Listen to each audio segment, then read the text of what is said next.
is muted. Okay, now you can hear me. Hello, everyone. It is so good to see you all here today. Thanks so much for taking the time. I'm Peter Wilk on the board of the Maine chapter of Physicians for Social Responsibility and a National Administrative Chair of the Back from the Brink campaign. PSR Maine is pleased to be able to convene this gathering together with the Maine chapter of Veterans for Peace. It's been great to have Doug Rawlings, president of Veterans for Peace in Maine, help with the planning for the event. I see many familiar faces, but actually some I haven't seen in quite a while and several new ones, which is great because that's what we were hoping would happen for this webinar, that we would reach a wider audience. We come into today's conversation with great concerns and yet also with determination to do what we can to advocate for a healthier, more peaceful and just world.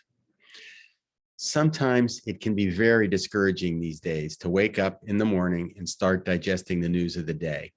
The news from Ukraine is especially awful to hear about. At the same time, so many more people are realizing the risks nuclear weapons pose.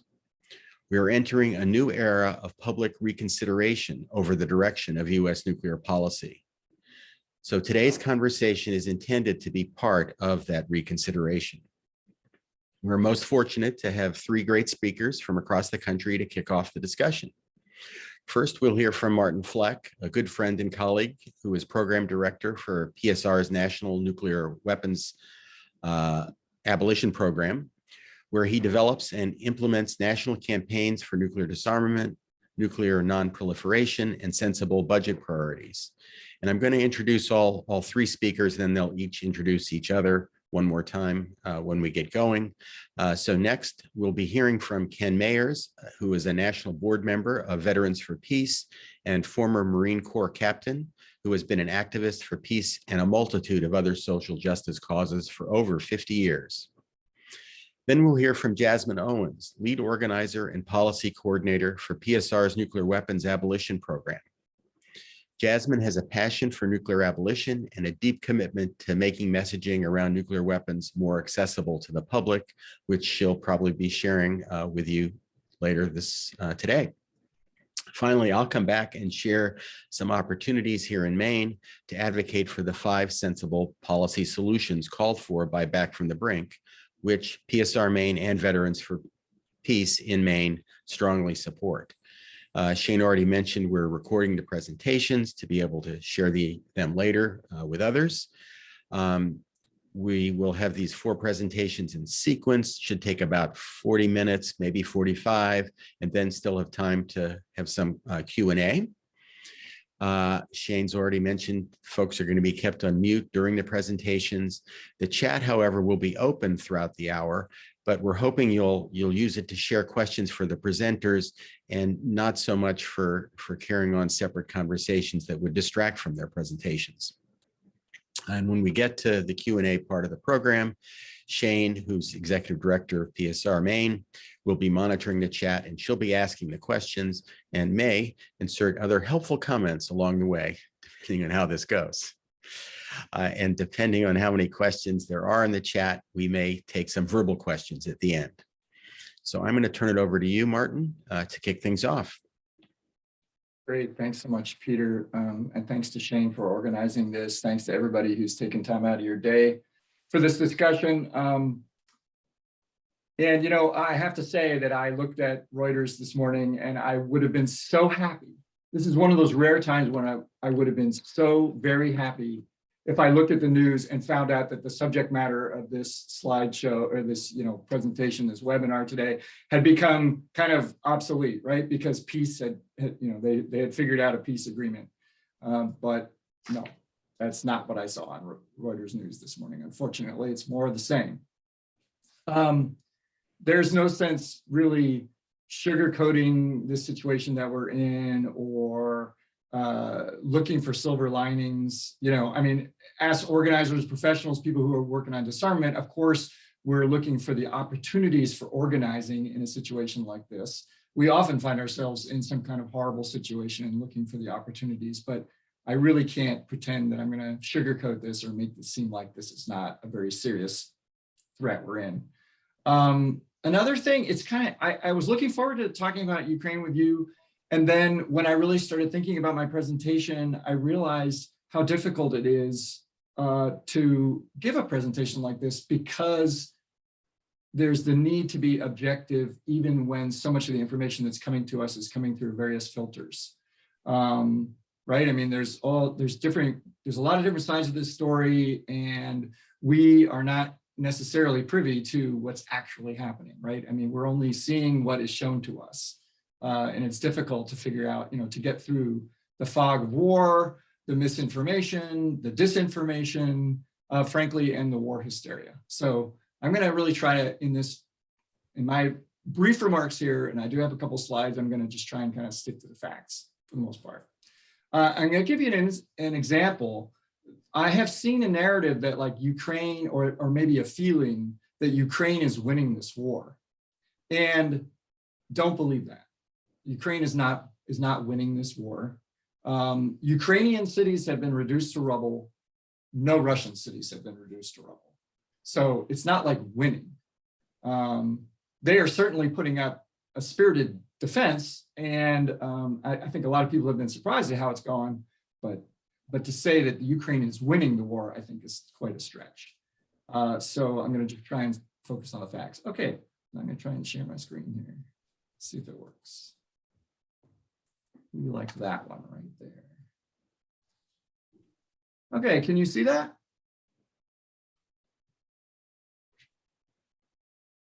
Okay, I'm seeing a few nods. I'm going to. Yes. Yep. I can proceed. Okay. So let's get into what were the risks prior to February the 24th? So the situation prior to February 24th was not good. It was not safe. We had a real security problem.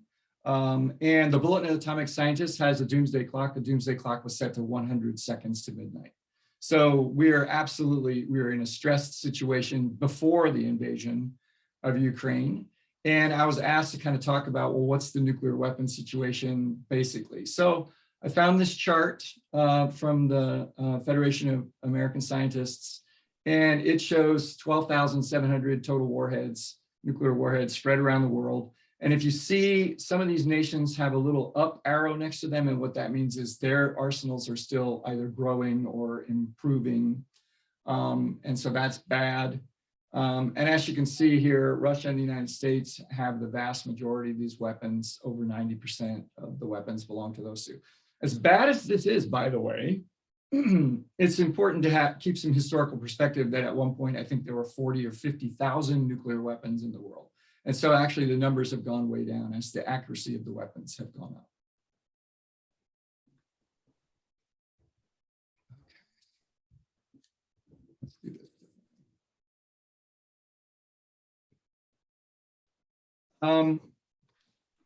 And let's look at the modern nuclear weapons compared to the Hiroshima weapon that we're all familiar with.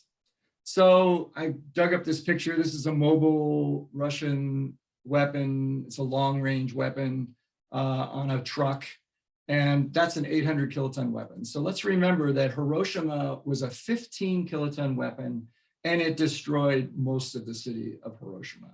So these modern weapons, not only are there a lot of them, there's over 12,000 nuclear weapons in the world, but they're also larger than the Hiroshima weapon. A typical modern weapon, like in the United States stockpile, is about 100 kilotons, although some of the weapons are larger.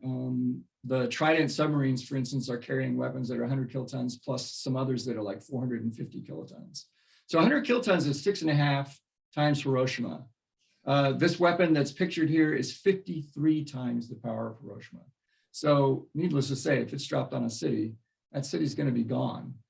I won't get into the whole climate situation, but in the event of a modern war, it could take 100 weapons or less if they're used on cities.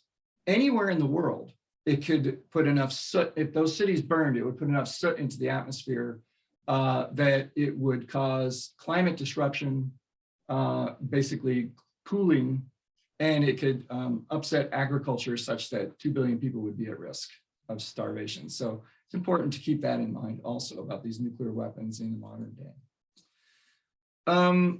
And also there's the tactical nuclear weapons.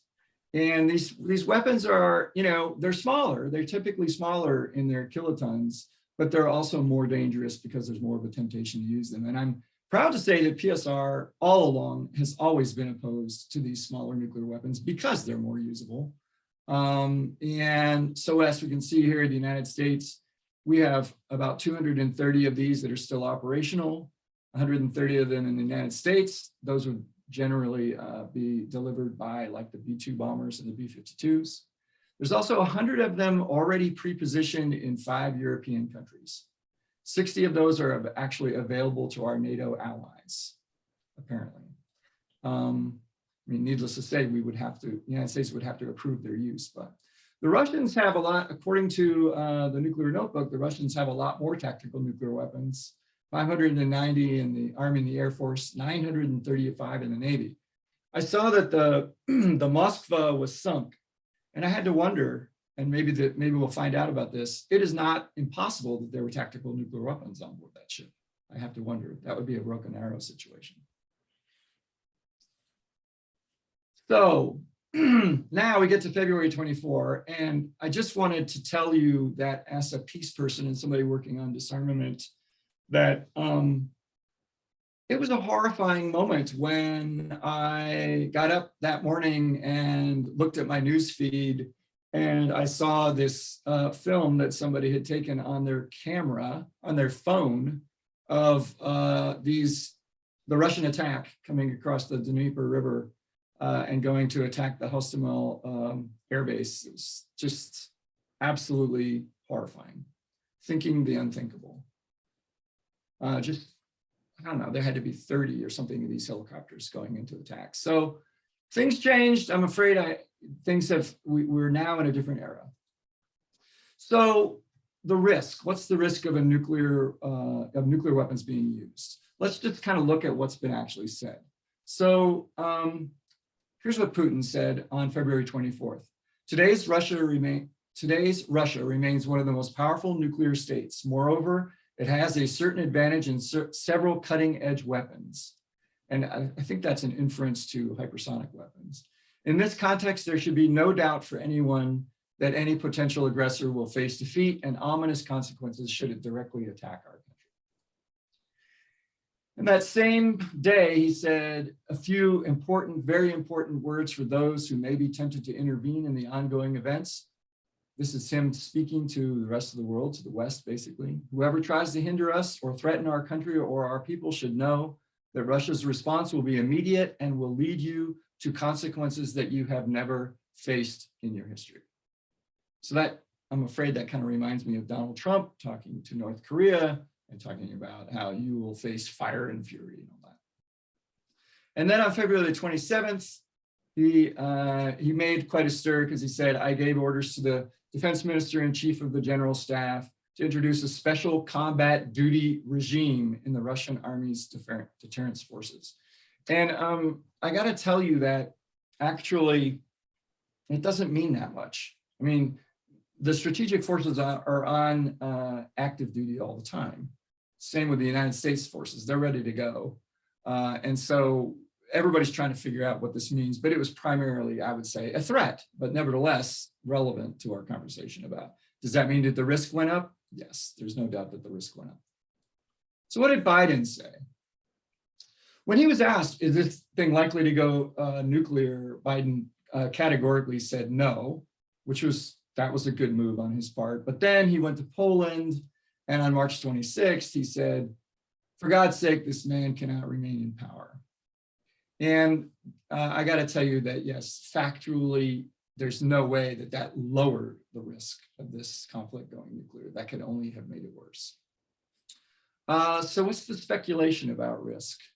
It is, Yogi Berra says it's tough to make predictions, especially about the future. But 69% of Americans say they're worried that the invasion of Ukraine is going to lead to a nuclear war. And the director of the CIA says that the CIA is concerned about it. He says that given the setbacks they've faced so far, militarily, none of us can take lightly the threat posed by a potential resort to tactical nuclear weapons or low-yield nuclear weapons.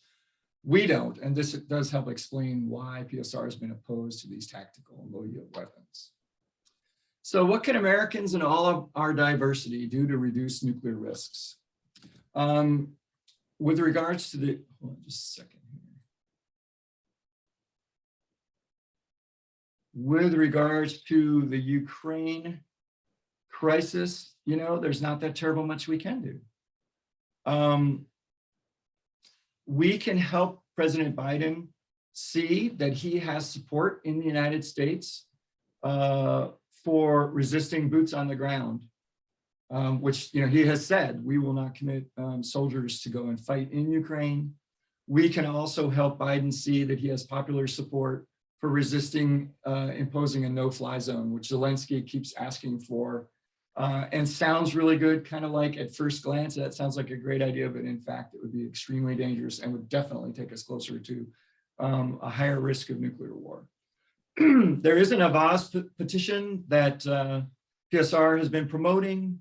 I can actually, once Ken gets going, I can put the link to that into the chat in case you haven't signed it, but over 1 million people and I think 14 Nobel Peace Laureates have signed on to it. It's been delivered to the UN, but it's still piling up signatures. It was initially launched by International Physicians for the Prevention of Nuclear War. Things like that are good to show that there's public support for keeping this from going nuclear. And what about reducing the risk that nuclear weapons are ever used again? So what can ordinary citizens, like people who are on this call, do about that? Well, you know, PSR says prevention is the only cure. And I'm afraid that in this case, our efforts to prevent this kind of situation have failed. Essentially, the chickens have come home to roost. And one thing that's happened is we've seen that this is really completely discredited the idea that nuclear weapons keep the peace. Because in this situation, somebody's using nuclear weapons as a shield as they go in and attack somebody. We don't really know where this is going to go. Is it a Cuban Missile Crisis moment? Such that if we survive, the world leaders will have, quote unquote, learned their lesson and will seek to get us out from under this threat. Right in the aftermath of the Cuban Missile Crisis, there was some of that. And in fact, the Partial Test Ban Treaty was negotiated with the Soviet Union right after the Cuban Missile Crisis. Possibly there'll be a moment where people have woken up about nuclear weapons and will support moving forward.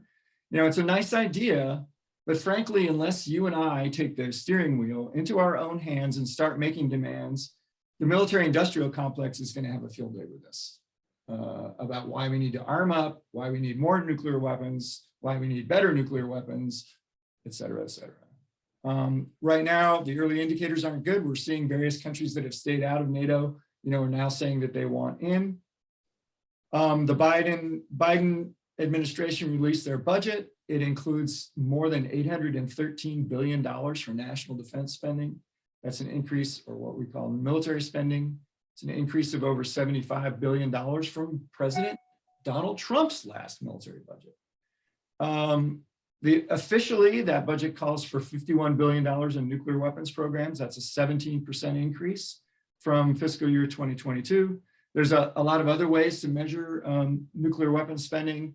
The PSRLA community cost calculator says nuclear weapons spending this year is at $76.6 billion. We need to assert ourselves. We have to stop acting like we're passengers on this bus. We have to take the steering wheel into our hands and start making demands. Your senators, I found a picture of them in Poland. Your senators are both actually more important than your typical senator. Collins, of course, is one of the very few Republicans who at least comes close to being described as moderate. And Lord knows, you know, we need more moderation on the Republican Party and their politicians. Senator King is the chair of the Strategic Forces Subcommittee of of the Senate Armed Services Committee. That's a massively powerful position that he's in to influence decisions about nuclear weapons. But since there's 9 nations with nuclear weapons, we're going to have to negotiate international treaties to get to 0. That means we need to get a 2/3 vote in the Senate to pass any kind of treaty.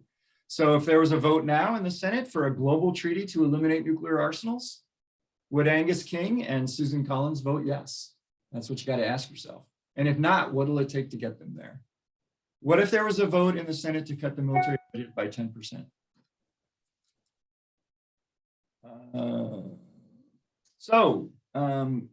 We're going to be working with people over Pentagon.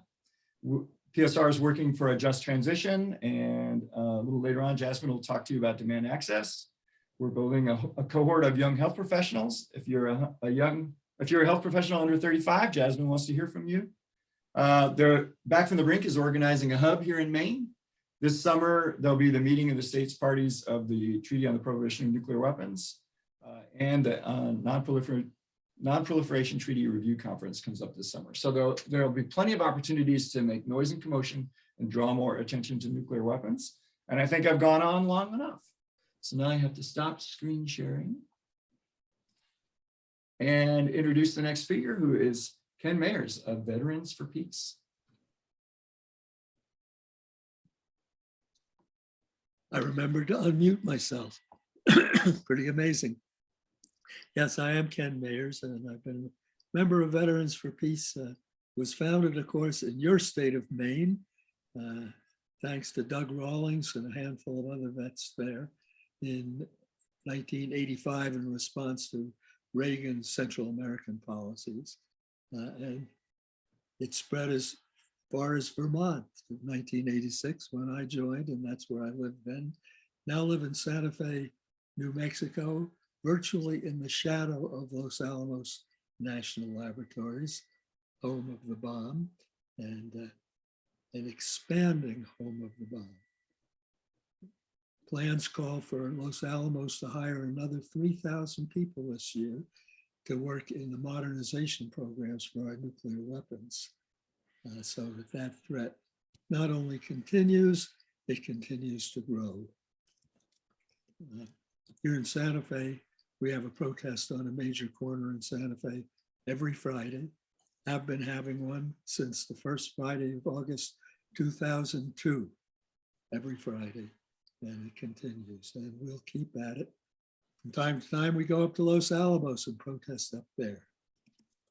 But I want to tell you a little bit about the Veterans for Peace response to the increasing nuclear threat. And before I get into it, I just want to add one follow-up to what Martin was saying about, is this a Cuban Missile Crisis moment?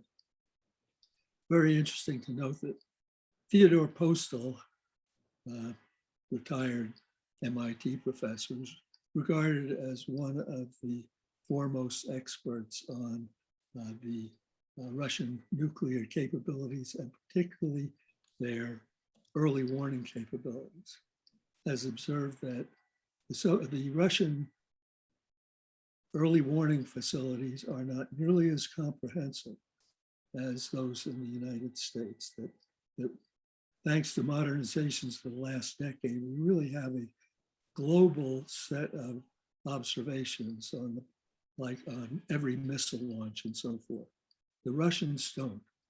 And that imbalance between our capability and their capability naturally makes them a good deal more nervous about the possibility of a surprise attack, an accidental launch, or anything like that.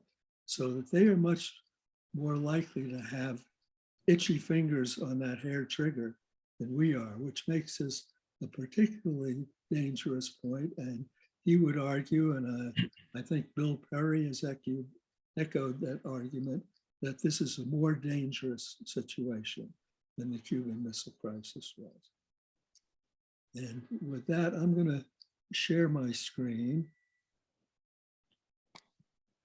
Just have a few wordy slides to, let's see, first I've got to go there.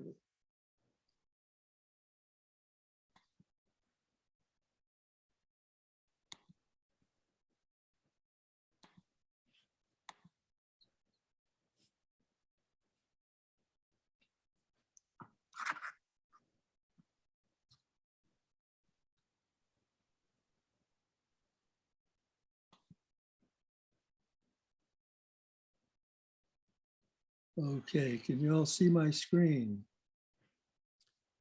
Now let's see if Yes. I can Yes, we can. get it into We can see it. slideshow mode.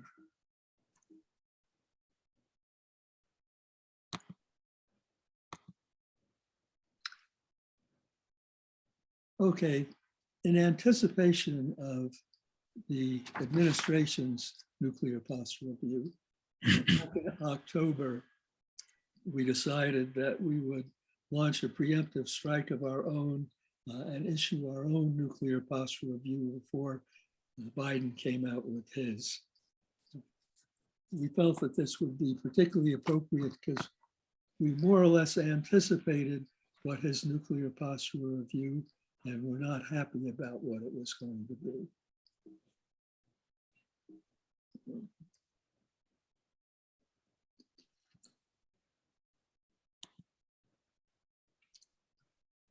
So why should VFP do this? Well, in our Veterans for Peace Statement of Purpose, which those folks up in Maine drafted all those years ago, 1985, we at that point had a five-sentence statement of purpose.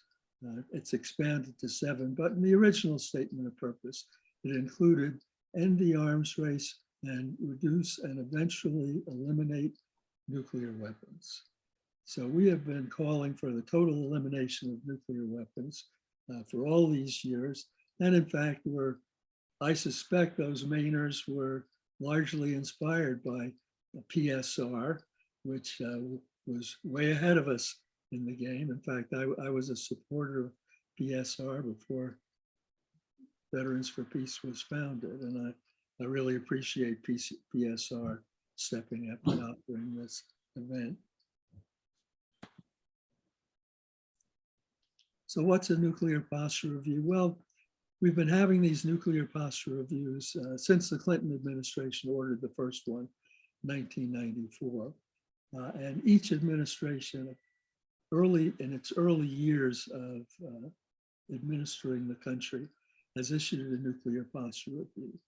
And Biden started his in July when we issued ours, and we actually issued it in December. And we were still waiting its completion.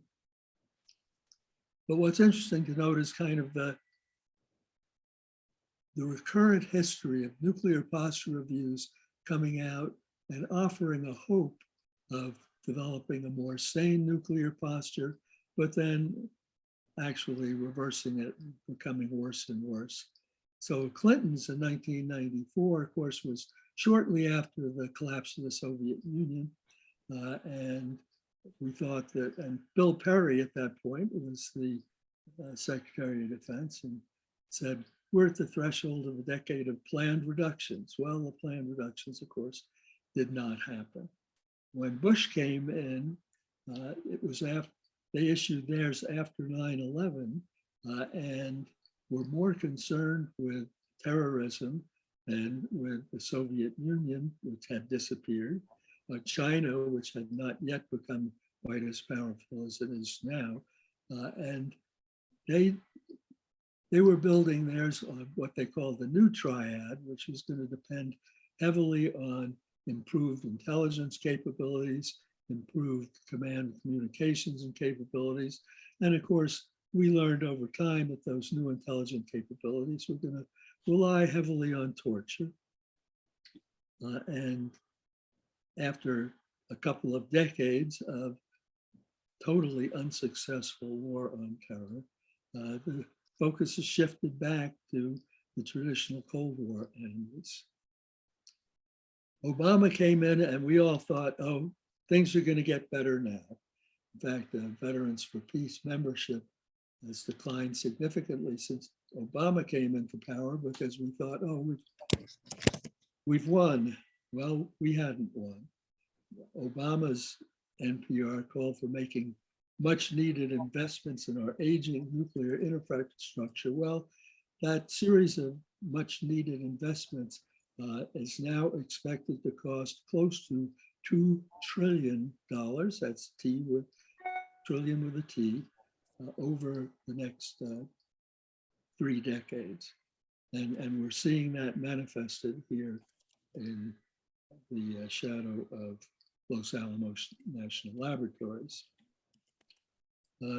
Trump doubled down on Obama's original modernization and actually called for new weapons, including new smaller nukes, some as small as, quote, small, as 7 kilotons equivalent that could be used on the battlefield, and a new submarine-launched cruise missile. Obama's recently announced NPR eliminates one good piece of news. He's eliminating that new submarine-launched missile. So ours is a different kind of nuclear posture review. In our nuclear posture review, which is a 10-page document, and I'll put a link to the document in the chat after I finish my presentation. But we take a look at the history of nuclear posture reviews and look at our current nuclear posture vis-a-vis the nuclear posture of other nuclear capable states. And Martin, I appreciate you using that great slide from the Federation of Scientists. We have a similar one in our nuclear posture review. But the guts of it are a list of 16 recommendations for adjusting our nuclear posture review away from one which leans towards achieving full spectrum dominance over enemies, real or imagined, to one dedicated to full spectrum cooperation, addressing the real threats to life on the planet.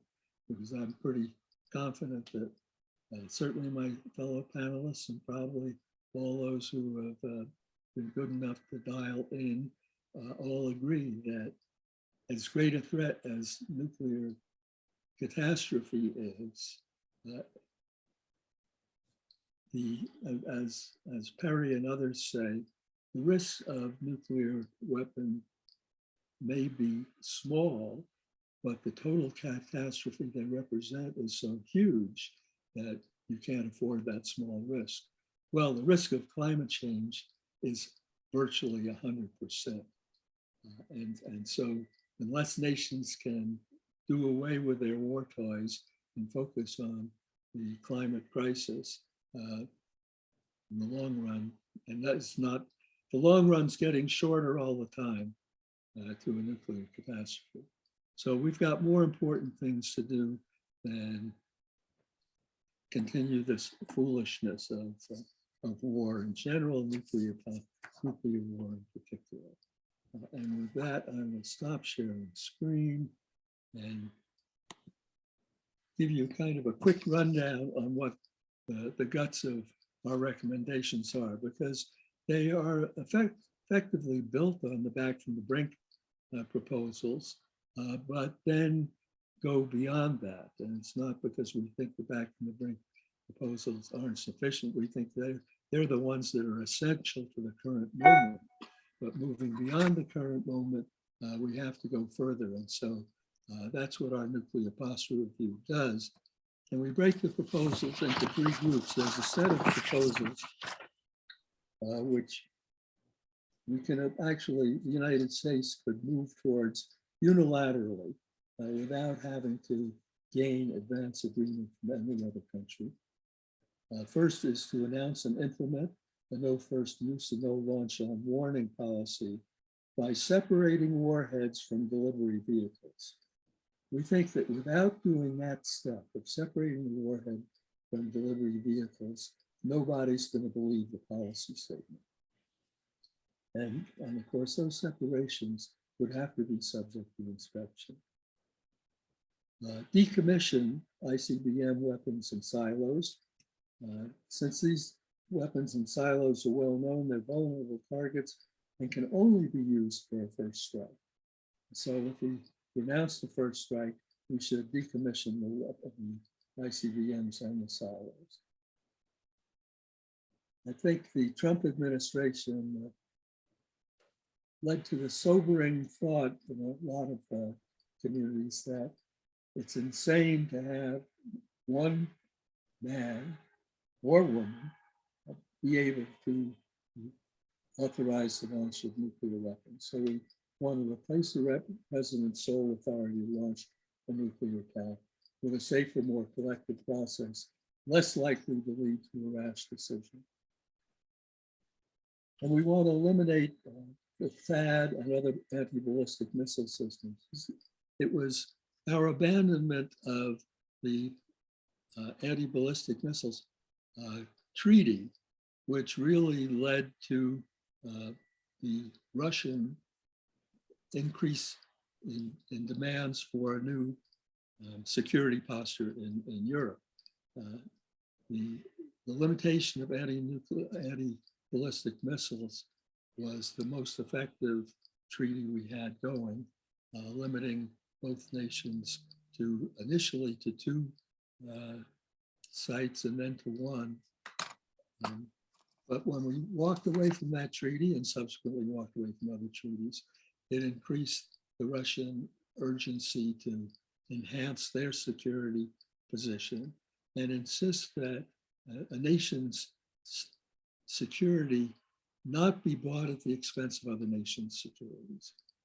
I won't go through the rest of the proposal. We have a set of proposals that would require negotiation, nuclear disarmament, another set of proposals that have to deal with the aftermath of our decades of nuclear development and cleanup and so on.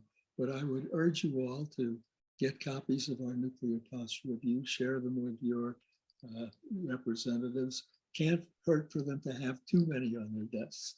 I'm sure that Doug Rawlings has gotten them to the main folks, but I would encourage everybody to download our nuclear posture review, use those parts that you can in your own work, and just keep on keeping on. And with that, I will turn over the screen to Jasmine. Hi, everyone. I'll keep it brief so we have time for questions because I know Peter's going to be speaking after me. I'm going to touch a bit on the role of intersectionality and helping to build the nuclear abolition movement. So intersectionality is about movement building with other peace, safety, and justice communities to work towards a common goal. And that is, in this case, a safer, more equitable world, which also includes the abolition of nuclear weapons. And nowadays, with the crisis in Ukraine, we have seen a larger interest in, nuclear weapons issues and, the nuclear threat within this crisis, and, just how trying to manage people's nuclear anxieties around this issue. And so while there's an increase in interest in our topic, what we would love to see is an increase in action around, nuclear abolition.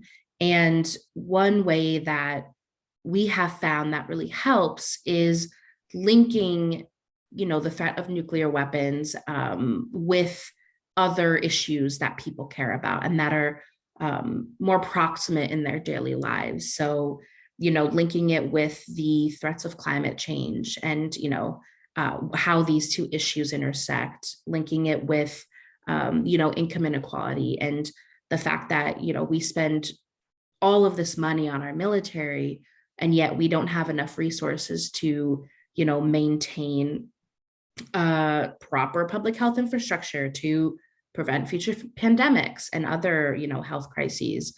We don't have enough money to, make sure that people have enough, food to put on their tables. All of these issues, have linkages, and we have found what helps is highlighting these linkages for people to get a better understanding of, the issue around nuclear weapons and the importance of getting rid of them. And so PSR has been doing a lot of that work. And something that's important to note about intersectionality is that it's not necessarily an end goal, more so as it is a framework and how to guide your work. And so when PSR engages in the nuclear weapons abolition movement, we really focus on highlighting these intersections with other social justice issues to help bring more people into the movement, because it is very hard, as we all know, to try and defeat the military industrial complex. It is a massive beast that seems as if it is, impossible to defeat. But with the power of the people, we can do that. And so, for instance, Back from the Brink has become a partner of the Poor People's Campaign. So, finding these linkages and, building relationships with other movements can help us to get more people advocating on these issues. And so how you do that is, going into these spaces and making sure that you aren't just going in and talking about how, nuclear abolition is the only thing people need to care about, and, drop everything else, care about this, because it may seem that way. And it's definitely a, very crucial issue that we solve, but it can come off as a bit, maybe abrasive or not as understanding of people's lived realities when you're not recognizing the other issues that are really important to them. So we find that making these relationships reciprocal and not transactional has been really helpful in maintaining these collaborations with other organizations and other movements, and helping to, move both of our movements along. And where a lot of PSR's intersectionality work exists is in our Demand Access campaign that Martin had mentioned a bit earlier.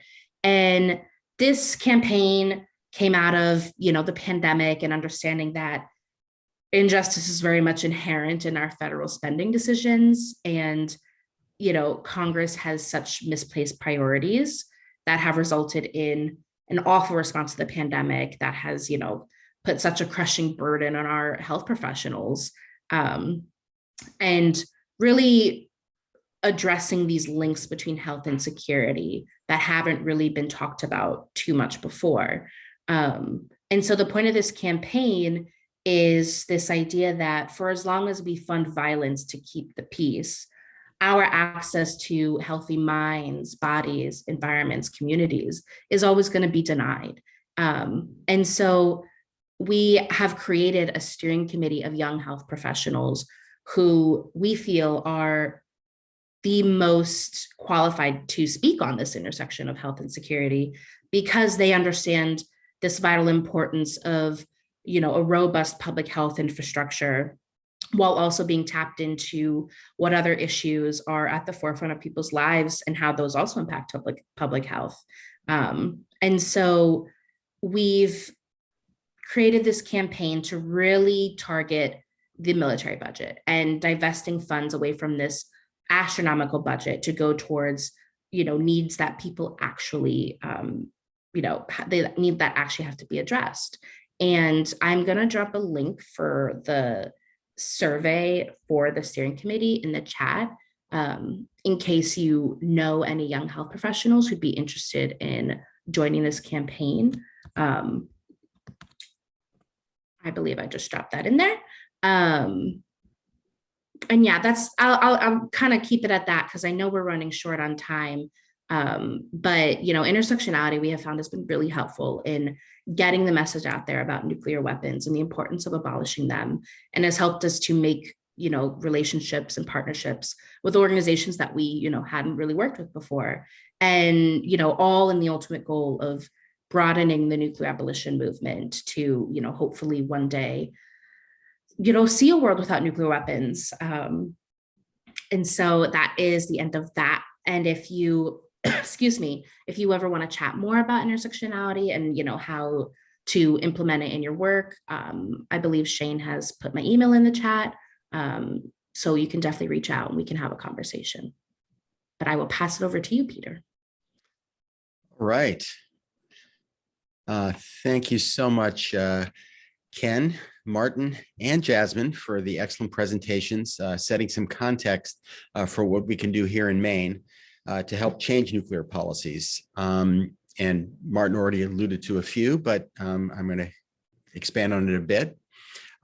Shane, if you could share my first slide, I will eventually, I think, get a second screen so that I can do what Martin did and both be looking at all of you and share my screen at the same time. As some of you already know, the main chapters of PSR and Veterans for Peace, along with the Maine Medical Association, the Maine Public Health Association, Pax Christi, and a number of other health, peace, and faith-based organizations are working together to advance the 5 common sense policy nuclear solutions that are contained in Back from the Brink. We're functioning as a hub of activity to advance these policies in Maine as part of the National Back from the Brink campaign, which, for those who aren't aware, was founded in 2017 by leaders from the Union of Concerned Scientists and Physicians for Social Responsibility. Here in Maine, we're now calling ourselves Mainers for Ending Nuclear Dangers. We're part of a national grassroots effort that includes individuals, organizations, and local elected leaders across the country, working together to build real political power by bringing people and communities together in common cause along the lines of what Jasmine was just talking about. We know that members of Congress are not going to make these policy changes a priority if their constituents don't demand it. To make these changes possible, we have to talk about nuclear weapons to more people, to different people, to local communities, and to local, state, and federal leaders. With the brutal Ukraine war underway, many, out of fear, are supporting more defense spending. Although we may not be able to take center stage right now, we have to redouble our efforts to build a counter narrative, helping others understand how ineffective, how dangerous, how expensive, how unjust, and how harmful to health and the environment nuclear weapons actually are. Next slide, please, Shane. So Back from the Brink's fundamental mission is to help achieve the complete elimination of all nuclear weapons. Overlaps exactly with that component of the mission of Veterans for Peace. The first item on our list is calling for the U.S. to lead multilateral negotiations among nuclear weapon states to pave the way for the U.S. to comply with the UN Treaty on the Prohibition of Nuclear Weapons, or TPNW as it's called. This treaty, which many of you will be familiar with, entered into force last year, is a legal global prohibition on development, possession, and use of nuclear weapons. The other policy changes that could be implemented immediately to reduce risk and more effectively protect national security overlap a good deal with what Ken shared already, but it's worth underscoring the other 4 here. The second on the list is renouncing the option of using nuclear weapons first. And it came into clear focus when Putin threatens to use nuclear weapons in Ukraine. The one thing that we really have to be honest about, as frightening as this is, we must acknowledge it is also US policy to retain the right to use nuclear weapons first. That's going to be reiterated in the Nuclear Posture Review, and it must be changed. The third policy solution, ending the sole unchecked authority of any president to launch a nuclear attack, brings attention to a related dangerous policy. And that is, again, Ken referred to it, the current command structure leaves it up to one single individual, the president, to start a nuclear war out of impulse, aggravation, who knows what could be motivating that one individual. No agreement with any other civilian or military leader is required. And this is a particular focus for us here in Maine because Senator King actually shares some concern about this. He's very concerned about the sort of command and control system. And as chair of the Strategic Forces Subcommittee, as Martin referred to, he is in a very powerful position. He can convene hearings, and we're asking him to schedule a hearing on exactly this question, where it could be publicized that there are experts who have proposals in place, including one from the Union of Concerned Scientists, for alternative decision-making structures that would at least involve a few others in this potentially civilization-ending decision. The benefits of the fourth policy solution on the list are easily understood. Let's reduce the risk of nuclear war by accident or impulsive miscalculation and simply take them off hair trigger alert.